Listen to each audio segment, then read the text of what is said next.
All right, ready to dive deep. Always. Today, it's David Richo time. Oh, good one. We're looking at, well, excerpts from his book, How to Be an Adult in Relationships. Okay. And I know, the title, it sounds a bit, well, basic, but trust me, there's a lot more here than just, picking up your socks. Right. It's not just like a chore list for relationships or something. Exactly. It's like deeper. It gets at like becoming a more loving person from the inside out. Yeah.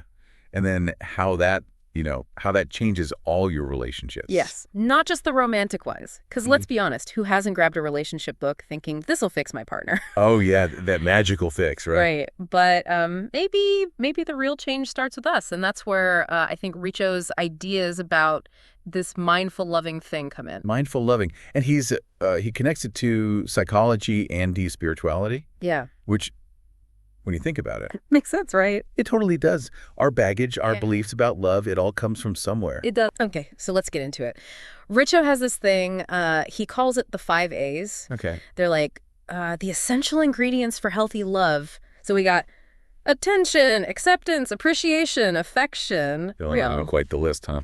It is. And you've probably heard these before, maybe. Oh, yeah. But think about it this way. Think about a time when someone really listened to you, like really got you, without judging. Oh, yeah. That's attention. Yeah. Like being seen. Yeah. Right?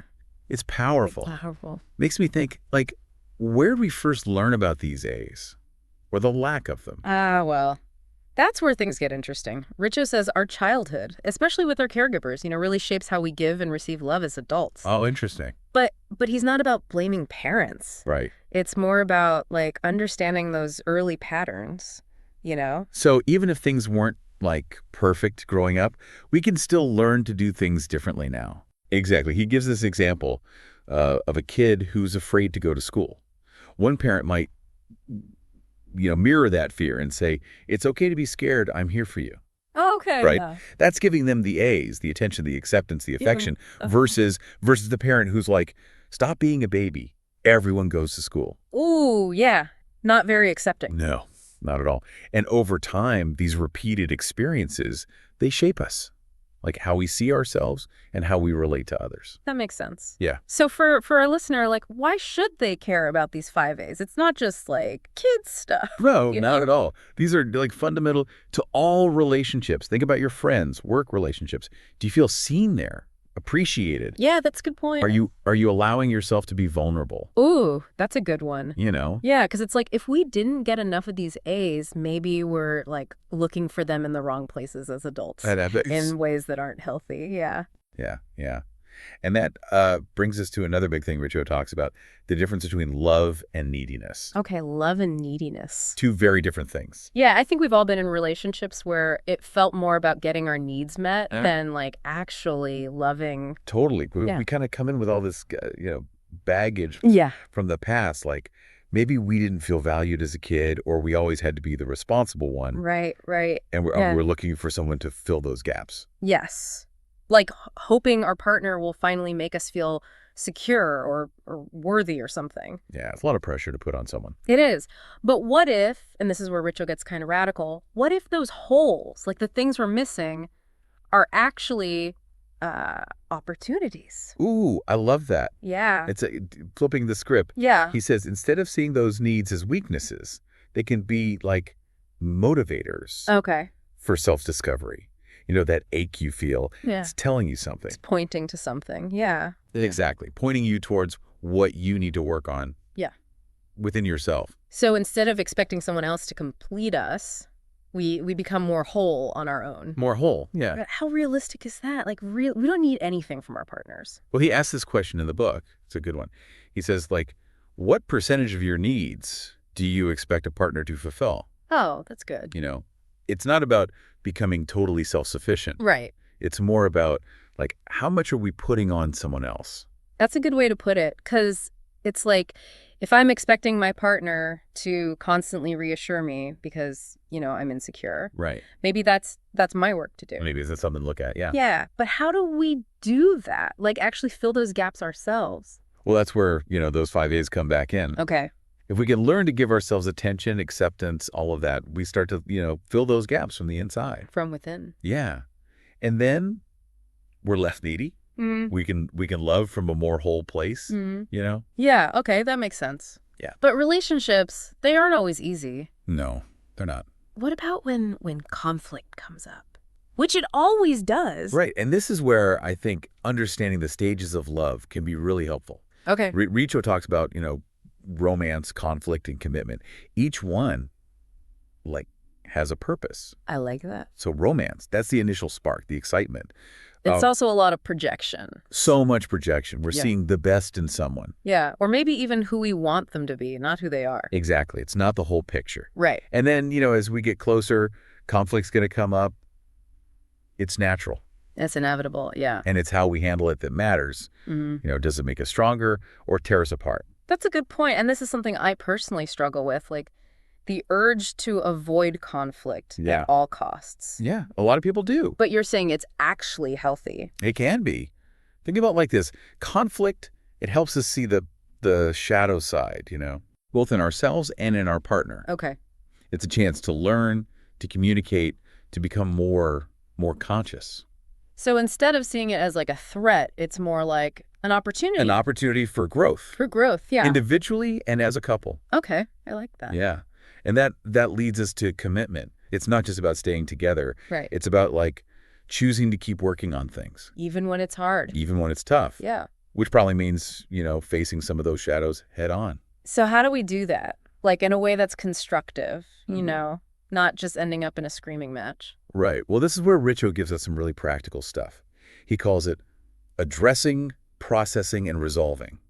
Ooh, like a roadmap. Yeah, like a roadmap for working through conflict. I like it. So addressing, that sounds pretty straightforward. Yeah. Just, talking about the issue. It's more than just bringing it up. It's about articulating your truth. Oh, okay. Clearly and honestly. Not blaming or attacking, but expressing your feelings, your needs, in a way that invites understanding. So hey, when you do X, it makes me feel Y kind of thing. Exactly. Instead of, you always do this, you never do that. Right, right. It's about owning your experience, but also being open to hearing your partner's perspective. Okay. And that's where processing comes in. Okay. Really trying to understand the why behind their behavior. And that's where empathy comes in. Empathy, big time. Yeah. Trying to see things from their side, even if you don't agree. Yeah.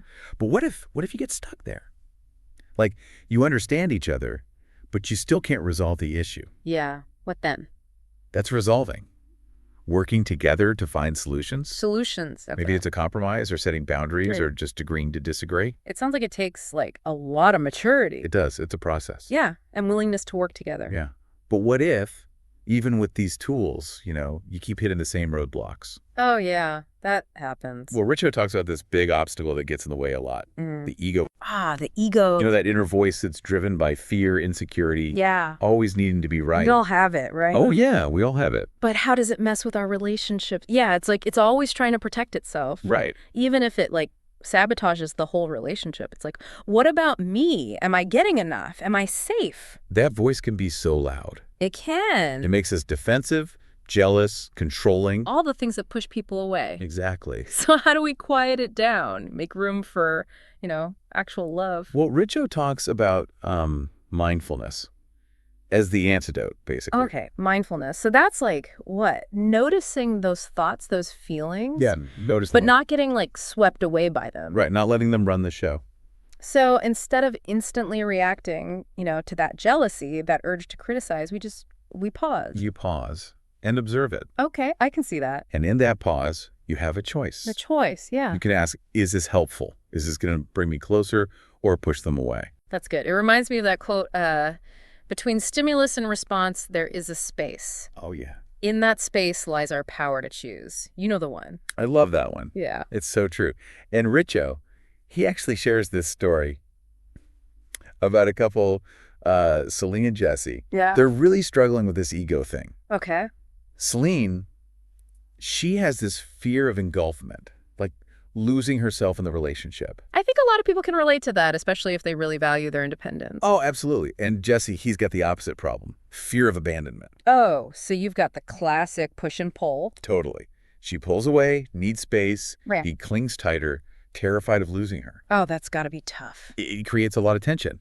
But Yeah. what's interesting is that Celine, She starts journaling Oh, good one. to understand her fears. Journaling is so helpful for that, right? Like self-reflection. It's like having a conversation with yourself on paper. Yes, And exactly. as she writes, she starts to see her patterns. Yeah. And she has more compassion for herself, Self-compassion. which then allows her to, communicate better with Jesse. Tell him what she needs. So the more we get ourselves, the better we are at relationships. It all comes back to that, yeah. Makes sense. And this brings us to Richo's ultimate goal, I guess you could say, moving from ego love to eco love. Ooh, okay. I'm intrigued. Break that down for me. What's the difference? Okay, so ego love, Yeah. that's the self-centered kind. Okay. It's all about, what am I getting? Are my needs met? What's in it for me? Yeah, it's conditional. Possessive, even. And probably leads to a lot of disappointment. It does. Because no one can meet all our needs all the time. Right. But eco love. Right. But eco love, it's bigger than that. It's about like recognizing that we're all connected. Connected, yeah. Not just to our partner, but like to everyone. Yeah. And it's about, contributing to the well-being of the whole. So it's less about what I'm getting and more about what I'm giving. It's both. It's realizing that my well-being is tied to yours, to everyone's. Yeah. That kindness, compassion, those 5 A's we talked about, they have a ripple effect, Okay, yeah. I love that idea. The beautiful thing. But with everything going on in the world, Right. it's hard to imagine getting to that level of, like, universal love. It is a journey, not a destination. Yeah. And Richo gives these affirmations that can help. Ah. Like, may I be at peace, may I be healed, may I be happy. It sounds so simple when you say it like that. It does. But there's so much in there, It's like a wish for ourselves, but also for everyone. And I think that's the heart of it. Eco-love. It's not about denying our needs. Is that great? It's about expanding our compassion to include, well, everyone. This has been such a great deep dive. I agree. It feels like we've covered so much, the 5 A's, the stages of love, that ego thing. And remember that quote about staying with our pain Oh, yeah. to receive its boon? It's like, even in the hard stuff, Yeah. there's potential for growth. For change. So for our listener, what's one thing they can take away from all this? I think it's remembering that becoming a more loving person, it's a journey. It's ongoing. Okay. It's about showing up with curiosity, compassion, a willingness to learn, in our relationships. and in our own self-discovery. It's not always easy, No, it's not. but it's so worth it. It is. Because the more love we have inside, the more we can share with everyone else. Beautiful. Keep diving deep, everyone, and keep opening your hearts. Yes. Till next time.